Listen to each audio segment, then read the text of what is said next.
Now we're going to talk about the other strokes. I basically use 5 different strokes. Some people will define them as 3 strokes or 6 strokes. It's just what I use to get the message across.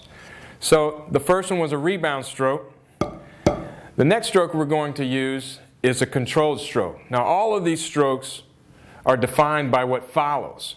So a controlled stroke is an accent or louder note followed by a softer note. So you're preparing for a softer note after you play the first one. So what I want to do is after that accent is squeeze the stick so it stays down, and now I'm prepared to play a softer note or a tap. Okay, with the rebound stroke, those are accents followed by more accents. Now each time I'm preparing myself to play another note at that same volume.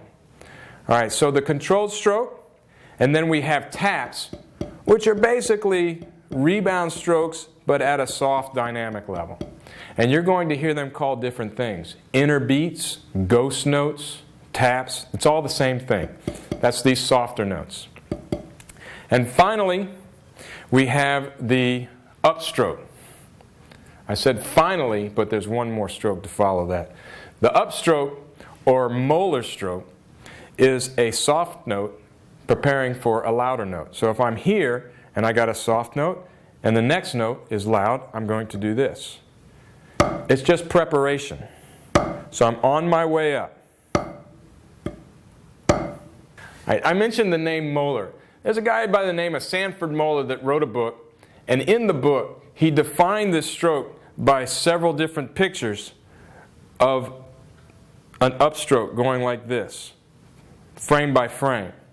Now in the book he uses this large motion, but later on in an interview he was told it's really not that, it's just this motion here. And I call this a common sense stroke. And if you want to play with a lot of speed, you really need to work on this stroke.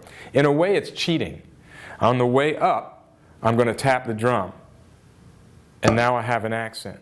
So instead of tapping and then lifting, I'm going to lift at the same time as I play that tap. All right, so we have rebound, controlled stroke, tap, and upstroke. If you learn these 4 strokes, you can play all of the rudiments except the buzz rudiments, a multiple bounce roll, which is our 5th stroke, is a buzz, which we're going to cover in the next section. Right now we're going to focus on those first 4 strokes. Take a look at exercise number 1 in lesson 1. The third measure of that exercise is basically your ABCs of drumming. It has those 4 strokes we talked about in that one measure. It's 2 accented notes followed by 2 unaccented notes. And to play it, the first note is a rebound, second note, a controlled stroke, third note, a tap, inner beat, or ghost note, and then the 4th stroke is an upstroke, or we call the molar stroke. So I'll play them in sequence.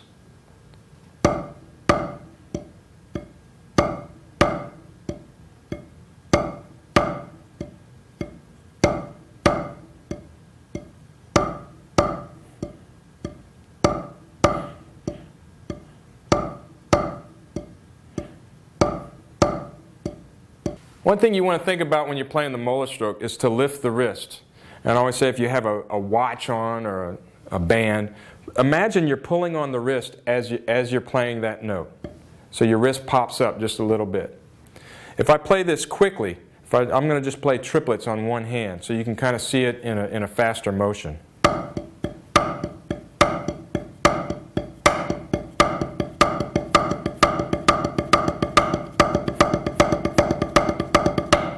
It gives you a lot of speed without having to work very hard.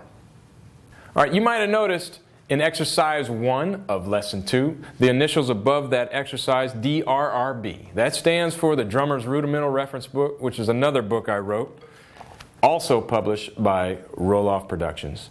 This one's much more extensive, and it's for you when you're ready to go to the next level.